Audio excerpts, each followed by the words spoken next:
Welcome to SVL Free News and Views for Monday, May 20th. Hope everybody had a wonderful weekend. As you can see, I'm here at Mitchell College. I'm actually here on Friday. They're getting ready for graduation. I'll explain how that's an important part of our show today a little bit later. But first of all, let's thank our sponsors like Mitchell College, Randy Marion, Piedmont Healthcare, Blue Harbor Bank, Fast Fields, Key to Escape, The Escape Room, and Statesville Family YMCA.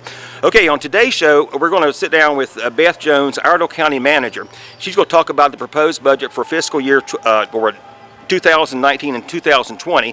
So we want to hear what she has to say about the proposed increases and changes to the budget. It's a little over $221 million, about an 8.6% increase over last year. She'll explain what's in store in the budget there. As you might expect, the number one revenue source for the budget is property taxes. You see the breakdown here of all the other things like the sales tax, sales and service permits and fees and so forth. Also, the proposed expenditures for next year is no surprise. Education leads the way, and it's very important why education should be out front, because it's an important component in the growth of Iredell County. Also, you see public safety is number 2 on the list there. Now, this third graph is kind of showing why we have a good reason to be optimistic here in Iredell County. In the proposed budget, this graph was put in there as you go back to 2008 and 2009. A good indicator of how things are going with the economy here are housing unit starts. So you go back to 2008 and 2009, that recession, you see the slow growth up as more housing units are being built, especially coming up from the south, and now they're going up through the middle of the county and on up to the top.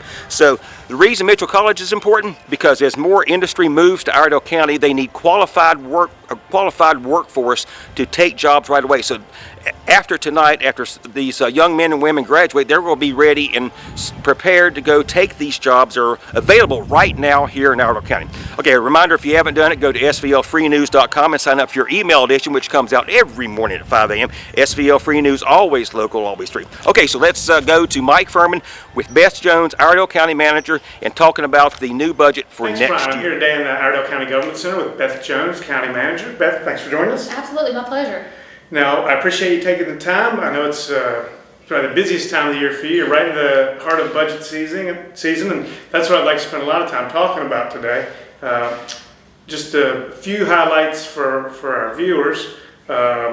Commissioners have had 3 budget workshop meetings now. Mm-hmm. They're working on a budget proposal of $222.6 million.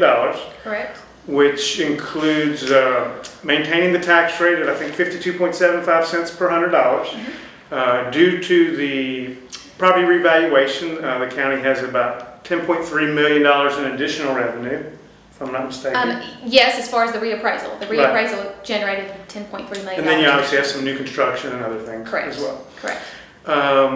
So let's talk a little bit, first of all, about how the first few budget workshops have gone. Have the commissioners made many changes to what's been proposed?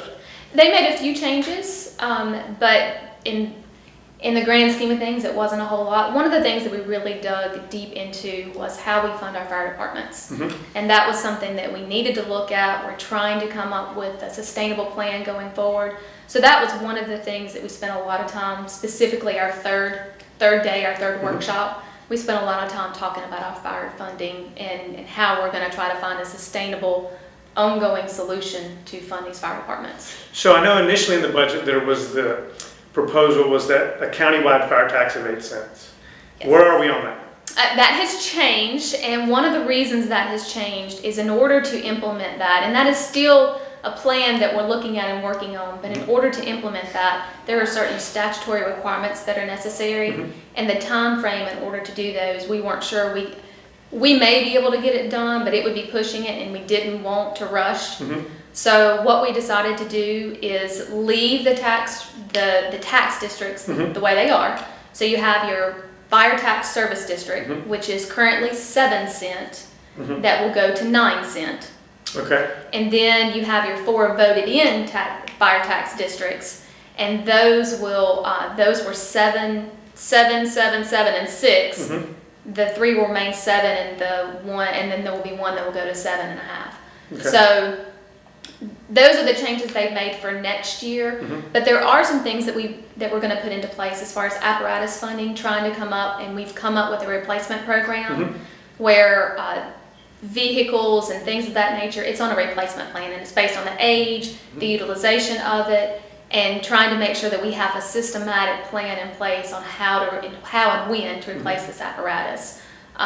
Other things in there, same thing for equipment. These air packs, a lot of the fire departments got grants to purchase the air packs, but they have to be replaced. There are no grants to replace them. So a lot of the fire departments are feeling that financial strain now that these air packs and other equipment that they have to use on a regular basis, they're aged out, they have to replace them. So they're seeing that need for additional funding to provide that equipment and replace that equipment. Now, in addition to the equipment and apparatus purchases, I know one of the issues with the fire departments across the county, across the state, across the nation is the decline in volunteerism. Volunteerism. So you're needing to come up with more funding for paid firefighters to staff stations. One of the things in our funding proposal is a baseline funding for personnel.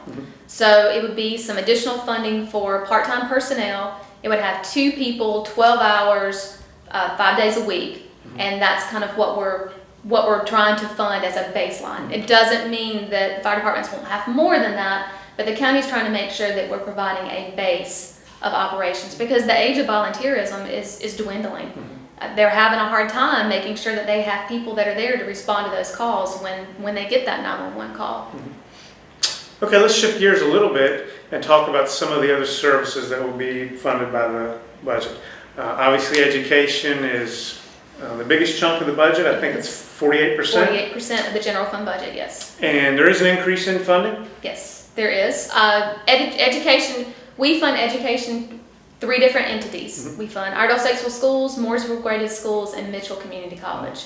So collectively in education, the county's increasing that expenditure 11.5%, which equates to a little bit over $11 million that is going that's increased funding towards education. So and that's important. I mean, that's a big deal. You're educating your future.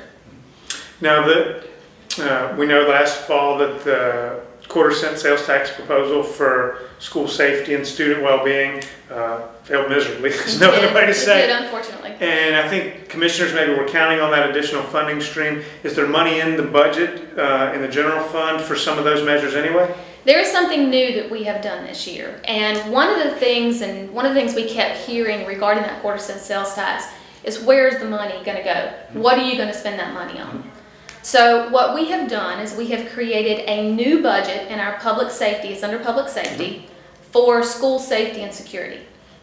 And so the county and the schools are partnering 50%. The county's putting 0.5 cents of the ad valorem tax in there. The schools are putting 0.5 cents of their capital funding in there. And we're funding it 50-50. It's a $3.3 million budget. And from that budget, we're paying for school safety and security items. Okay. The needs were there. We didn't get the alternate revenue source that we desperately needed, but the needs are still there. The needs didn't go away. Right. So what we're trying to do is create this budget, put money in it, and be able to show the general public what the needs are, where the money's going, and kind of systematically show year after year what the expenditures are. So out of that budget, we're paying for school resource officers, which is a contract security service that the governmental entities provide back to the education systems.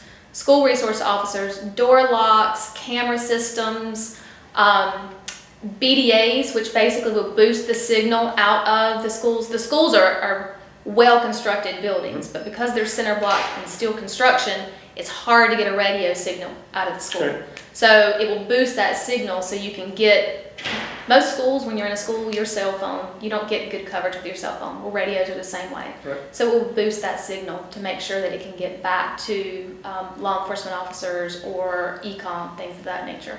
So there are a lot of different things that are in that budget.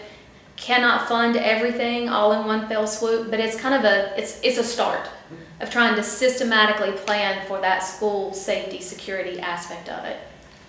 Okay. So that is new in this year's budget. Okay. Now, speaking about law enforcement, there's funding in the budget for new positions for the sheriff's office for the jail, which is going to come online in August. Actually, jail the expansion. positions this year are not for the jail. We funded those last year, Okay. the jail positions, because we put them into place and we had to get them up and trained before the jail opens. And we hope that it will open in August of this year.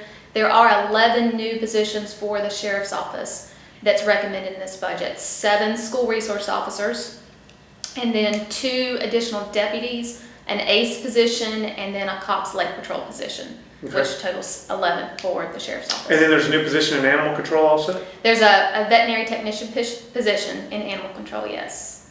And what about other major capital expenses? I know there are definitely some new cars for the sheriff's office, and there are definitely capital needs across the county, and I know the commissioners have talked about making a plan and how to address those. What will be addressed in this budget? Well, we will do the second phase of this building. The first phase was the roof of our historical government center.